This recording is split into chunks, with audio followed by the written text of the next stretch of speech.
مفتی طارق مسعود کے بیانات کے لیے مفتی صاحب کے آفیشیل چینل مفتی طارق مسعود سپیچز کو سبسکرائب کریں۔ مسلمانوں میں بھی ایسے لوگ پیدا ہو گئے ہیں۔ کافر یہ کام کرے تو سمجھ میں آتا ہے بھائی وہ تو مانتا ہی نہیں، لیکن مسلمانوں میں بھی ہو گئے۔ مسائل علماء سے پوچھنے کے بجائے خود سے فیصلے کر رہے ہوتے ہیں یا کورٹ سے پوچھ رہے ہوتے ہیں۔ بھائی کورٹ کا فیصلہ وہاں مانا جائے گا جہاں اسلام کا فیصلہ ہمارے سامنے بولو نہیں ہے، جہاں اسلام کا فیصلہ ہے۔ اگر آپ کی وراثت ہے، آپ نے وصیت کی کہ میرے مرنے کے بعد میری یہ ساری وراثت عیدی سینٹر کو دے دی جائے یا فلاں ٹرسٹ کو یا فلاں مدرسے میں دے دی جائے، بالفرض کورٹ نے اس فیصلے کو نافذ کر دیا، اول تو کرتی نہیں ہے، یہاں کورٹ بھی اسلام کی پابند ہے، لیکن بالفرض کر دیا۔ اب ہوتا کیا ہے، وارث وہ مفتیوں کے پاس جاتے ہیں، مفتی فتویٰ دیتا ہے کہ ابا کی یہ وصیت کالعدم ہے۔ شریعت میں یہ جو وصیت ہے نا 1/3 سے زیادہ، یہ کیا ہے بولو نا، کالعدم، اس کی شریعت میں کوئی حیثیت نہیں ہے، چاہے کورٹ کے 20 ٹھپے لگ جائیں اس کے اوپر، کیونکہ یہ کورٹ کا یہ فیصلہ خدائی قانون کے کیا ہے خلاف۔ تو یہاں کتنے لبرل مسلمان ہیں جو کس کے فیصلے کو مانتے ہیں، کورٹ کے فیصلے کو۔ یہاں تو اس لیے نہیں مانتے کہ ساری وراثت ابھی ان کو مل رہی ہے، لیکن بعض دفعہ یہ ہوتا ہے کہ وہ وراثت آپ کو نہیں مل رہی ہوتی شریعت کے فیصلے کی وجہ سے، وہ آپ کا حق نہیں ہوتا۔ یہ مسائل تو ہمارے پاس بہت آتے ہیں۔ نیچے کا مکان تھا، بڑے بھائی نے اوپر کی پورا پورشن بنا دیا، یہ مسئلہ مفتیوں سے بہت پوچھا جاتا ہے۔ ابا کا ہو گیا انتقال، مکان کس کا تھا، ابا کا، اوپر پورشن کس نے بنا دیا، بڑے بھائی نے، وہ سعودیہ میں یا امریکہ میں جاب کر رہا تھا، اس نے کہا چلو ایک پورشن میں بنا دوں۔ اب جب مفتیوں کے پاس، اب وہ کہہ رہا ہوتا ہے کہ یہ سارا، یہ پورا پورشن کا میں مالک ہوں، یہ پورے پورشن کا کون مالک ہے، نیچے والے کہہ رہے ہوتے ہیں کہ یہ پورشن اپنا یہاں سے ہٹاؤ۔ اب یہاں کورٹ جو بھی فیصلہ کرے، آپ نے فیصلہ کس سے کروانا ہے، اسلام سے فیصلہ کروانا ہے، علماء سے فیصلہ کروانا ہے، اور 20 مسائل ہیں۔ بعض دفعہ یہ ہوتا ہے ابا کے گھر میں ریپیئرنگ کا کام ایک بیٹے نے کیا، 20 لاکھ روپے لگا دیے گھر کی ریپیئرنگ میں، 30 لاکھ روپے لگا دیے۔ مفتیوں کے پاس جب آئیں گے نا، مفتی کہیں گے ان کو ثواب کے علاوہ کچھ بھی نہیں ملے گا۔ 30 لاکھ روپے بڑے بیٹے نے ابا کے گھر کی ریپیئرنگ پہ لگا دیے، گھر ٹوٹا پھوٹا تھا، اس نے بڑا اچھا خوبصورت ٹائلیں شائلیں لگا کے کیا کر دیا۔ اب جب ابا کا انتقال ہو گیا، وہ کہہ رہا ہے یہ گھر 1 کروڑ کا ہے، 30 لاکھ تو اس میں میرے لگے ہوئے ہیں۔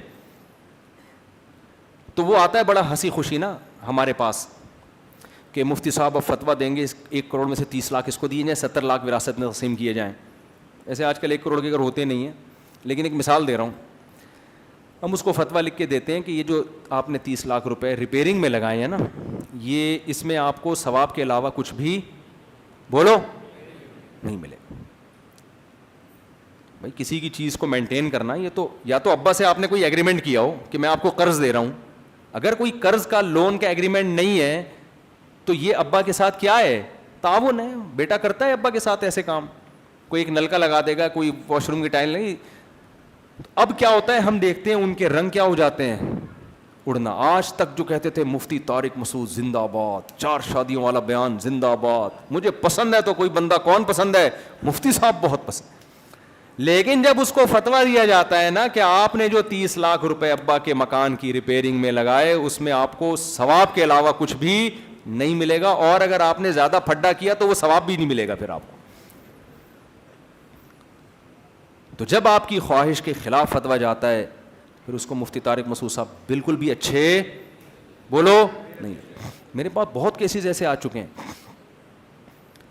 ایک صاحب نے کوئی طلاق دی کنایہ الفاظ میں نا، کہیں میرا یوٹیوب پہ بیان سنا، وہ ان کو لگا کہ ان کے حق میں جا رہا ہے، حالانکہ وہ بیان سمجھے نہیں تھے۔ تو لڑکی نے رابطہ کیا، لڑکی چاہ رہی تھی طلاق ہو جائے، لڑکا چاہ رہا تھا کہ نہ ہو، وہ لڑکی پہلی بیزار تھی اس سے۔ تو میں نے کہا بھائی وہ, اس نے کہا میں اپنے شوہر کو لانا چاہتی ہوں, آپ کے بڑے مرید ہیں. ان کا خیال یہ تھا کہ میں اس شخص کے حق میں فتویٰ دے دوں. میں نے جب کراس کویشچننگ کی تو مجھے پتا چلا کہ یہ ڈیورس واقع ہو گئی ہے. میں نے فتویٰ دے دیا ریٹن میں, پوری کارگزاری لکھی تاکہ یہ بار بار نہ گھماتا نہ رہے اپنی بیگم کو. میں نے پوری کارگزاری اس پہ لکھی اور آخر میں لکھا کہ یہ ڈیورس ہو گئی. اس نے کہا میں ان مفتی صاحب کو نہیں مانتا, میں وہاں سے فتویٰ لوں گا. تو یہ اس کا مطلب کیا ہوا, آپ اسلام کو فالو نہیں کر رہے, آپ کس کو فالو کر رہے ہو؟ دیکھو ابھی تو آپ ہنس رہے ہو, آپ کہہ رہے ہو چی چی چی کتنا گندا کیا. جب آپ پر گزرے گی نا, جب آپ پہ آئے گی نا بات, پھر آپ بھی یہ کہو گے یار اس مسئلے میں ہم اپنے خاندان کے پیچھے چلیں گے, اس مسئلے میں ہم وکیلوں سے رابطہ کریں گے, یہ والے مسئلے میں ہم امریکہ کا یونائٹڈ نیشن کا لا دیکھیں گے, یہ والے مسئلے میں مفتی طارق مسعود سے بات کریں گے ہم جا کے. ایک صاحب نے دوسری شادی کی, ان کی بیوی کرنے نہیں دے رہی تھی, لندن میں ہوتے ہیں وہ, بار بار مفتی طارق مسعود کے بیان سنو, دلائل کی دنیا کے انبار لگا دی, اور اب میرے لیے کیا ہو گیا, یہ لازم ہو گیا ہے. لندن میں ہیں وہ صاحب, ابھی بھی ہیں, بیان بھی سن رہے ہوں گے, اللہ کرے پہنچ جائے ان تک. بیان سن کے اپنی بیگم کو موٹیویٹ کیا, بیگم تو موٹیویٹ ہوتی نہیں ہے, بہرحال کر لی شادی. شادی کرنے کے بعد دوسری کو لا کے پہلی کے گھر میں ہی ڈال دیا لا کے. اب وہ بیچاری عورت پاگل ہو رہی ہے, سوکن کو کہاں برداشت کرتی ہے بھائی, لڑائیاں ہو رہی ہیں ان کی. اس خاتون نے مجھ سے رابطہ کیا کہ آپ کا بیان سن کے انہوں نے سیکنڈ میرج کی ہے. تو میں نے کہا میرا بیان سن کے اگر سیکنڈ میرج کی ہے تو اسلام یہ کہتا ہے کہ دوسری بیوی کو آپ پہلی کے ساتھ زبردستی ٹھونس, بولو نا, ہمارے نبی کی 9 بیویاں تھیں تو گھر بھی 9 الگ الگ گھر تھے, 9 گھر تھے. میں نے کہا آج کل 2 بہنیں اکٹھی نہیں رہتی, یہ سوگنوں کا مکان سے مسئلہ ہو گیا. انہوں نے کہا آپ میرے ہسبینڈ کو سمجھائیں. میں نے کہا ہسبینڈ کو فون دو, ہسبینڈ بات کرنے کے لیے تیار, بولو, بات ہی نہیں کر رہا, نہ بات سن رہا ہے. یہ اگر میں بہت ہیں ایسے, اتنے ہیں کہ واقعات میں سنانا شروع کروں فجر ہو جائے گی, واقعات ختم نہیں ہوں گے. جس کا جو مطلب ہوتا ہے اس کو وہ والا اسلام اچھا لگتا ہے. ہر آدمی کو چاہیے میرا والا اسلام چاہیے مجھے. اس کا مطلب بھائی آپ تو اسلام کو ڈھال بنا رہے ہو, یہ تو بہت بڑے غضب کو دعوت دے رہے ہو, اللہ کے غضب کو. ایک مسجد کے امام صاحب نے ایسا کیا, اکثر مسجد کے امام ایسے ہوتے نہیں ہیں, آپ اماموں سے بدگمان نہ ہو, لیکن ظاہر ہے, اور امام تو غلط ہوتے ہی نہیں ہے, لیکن بعض دفعہ غلط آدمی امام بن جاتا ہے, سمجھ رہے ہیں, امام غلط نہیں ہوتے, بعض دفعہ غلط آدمی کیا دھوکہ دے کے کیا بن جاتا ہے, امام. وہ امام صاحب نے کیا کیا, لوگوں سے چندے لینا شروع کیا مسجد کے نام پہ. کمیٹی والوں نے کہا آپ حساب تو دیں حضرت, کتنا پیسہ آیا, کہاں جا رہا ہے, ہم جو کمیٹی بنی ہوئی ہے اس میں اکاؤنٹنٹ موجود ہے, وہ چندے کی رسیدیں لے کے بیٹھا ہوا ہے, اس کو دینا, آپ اپنے طور پہ کیوں چندہ کر رہے ہیں. اچھا امام صاحب قرآن و حدیث سنا رہے ہیں, آیتیں سنا رہے ہیں, مسجد جس نے تعمیر کی اس کو اتنا ثواب, اور جو اللہ کی راہ میں صدقہ کرے گا اتنا ثواب, اور صدقے کے ثواب, اور جہنم کی آگ سے جو ایک کھجور کا ٹکڑا دے کے بچو تو 5 روپے دے کے کیوں نہیں بچ سکتے. لوگ جوش میں پیسے پہ پیسہ, بہت ساری قرآنی آیات سنا کے چندہ اکٹھا ہو رہا ہے. اب جب ان سے کمیٹی والے کہہ رہے ہیں بھائی حساب دو, تو اب وہ والی آیتیں جو علماء کی فضیلت پر آیتیں ہیں, امام کے احترام والی آیتیں, کہ امام سے تمیز سے بات کرنا اسلام میں کیا ہے, بولو نا, ضروری ہے. کمیٹی والے نے تمیز سے کہا حضرت ایکسکیوز می سر, آپ کائنڈلی, امام صاحب پلیز آپ یہ حساب دے دیں کہ کتنا پیسہ آیا اور یہ کہاں کہاں جا رہا ہے, کائنڈلی اس کا آپ کیا کر دیں حساب, تمیز سے. تو تمیز سے حساب دے ہی نہیں رہے, کہہ رہے اس کا مطلب آپ کو مجھ پہ اعتماد نہیں ہے. پھر وہ والی آیتیں جس میں بدگمانی سے بچنے کا حکم ہے, یہ میں آپ لوگ کو بھی ترتیب سکھا رہا ہوں, چندہ مانگنے کا بہترین, ساری آیتیں نا ترتیب سے یاد کر کے فٹ کرنا. اگلے کو کہاں اتنی آیتیں یاد ہوتی ہیں, وہ درمیان میں ہی ڈھیلا ہو کے بھاگ جاتا ہے کہ یار اتنی ساری قرآنی آیتیں, اتنی حدیثیں بندہ سنا رہا ہے, ہم کہاں جائیں. تو اب اگلی آیتیں, لا تجسسو, تجسس مت کرو, ٹوہ میں مت لگو, تم ٹوہ میں لگ رہے ہو, کہاں سے آیا کہاں سے گیا. ان بعض الظن اسم, بدگمانی سے بچو. عام آدمی کے بارے میں بدگمانی سے بچنے کا حکم, اور میں مسجد کا کیا ہوں, امام ہوں. بدگمانی کر رہے ہو کہ میں چور ہوں جو تمہیں حساب دوں. سمجھ میں آ رہی ہے بات؟ اب جب زیادہ ہونے لگی تو اونچی آوازیں کمیٹی والے, ابے بھائی حساب دو یار, لاکھوں روپے کدھر گئے؟ تو پھر لا ترفعوا فوقکم لا ترفعوا, وہ کیا, یا ایھا الذین آمنوا لا ترفعوا اصواتکم فوق صوت النبی, نبی کی آواز سے اپنی آواز اونچی مت کرو. اسی آیت کی تفسیر میں علماء نے لکھا ہے کہ آیت ہے تو نبی کے بارے میں, لیکن اس سے پتہ چلتا ہے کہ ہر ذی مرتبہ کا احترام لازم ہے. تو نبی کے وارثوں کے سامنے بھی آواز اونچی کرنا اچھا کام نہیں ہے. تو انہوں نے کہا میں عالم, میں مسجد کا امام, میرے سامنے آپ اونچی آواز سے بات کر رہے ہو, اور قرآن منع کر رہے, بڑوں کا احترام کرو, قرآن یہ کہہ رہا ہے. حالانکہ ایسے موقع پہ کو کمیٹی مجھ سے رابطہ کرتی تو میں ان سے بتاتا کہ امام صاحب کو یہ والی آیت پیش کریں. آپ اس آیتیں چل رہی ہیں نا, تو آیتوں کے مقابلے میں کیا ہوگی؟ وہ یہ ہوگی کہ سورہ بقرہ کی جو سب سے لمبی آیت ہے, سب سے لمبی, یا ایھا الذین آمنوا اذا تداینتم بدین الی اجل مسمى فاکتبوا, اے ایمان والو جب آپس کا لین دین ہو نا, چندہ تو اس سے اوپر کی چیز ہے, وقف کا مال, مسجد کا مال, یہ تو بہت اوپر کی چیز ہے. جب آپس میں اپنی ذات کے لیے بھی لین دین کرو تو اس کو لکھو تاکہ بدگمانی کا موقع نہ رہے. بھول جاتا ہے انسان, اور لکھنا ہی کافی نہیں, اس پہ گواہ بھی بناؤ. سب سے لمبی آیت قرآن کی وہ ہے جو مالی معاملات میں آپ کو ایکوریسی کا اور مالی معاملات کو کلیئر کرنے کا حکم دے رہی ہے. بخاری مسلم کی صحیح حدیث, نبی نے فرمایا کسی کا کوئی مالی لین دین ہو اس پر لازم ہے کہ 3 دن سے پہلے لکھ لے اس کو. مر گیا تو کیا پتا چلے گا یہ پیسے کس کے پاس تھے؟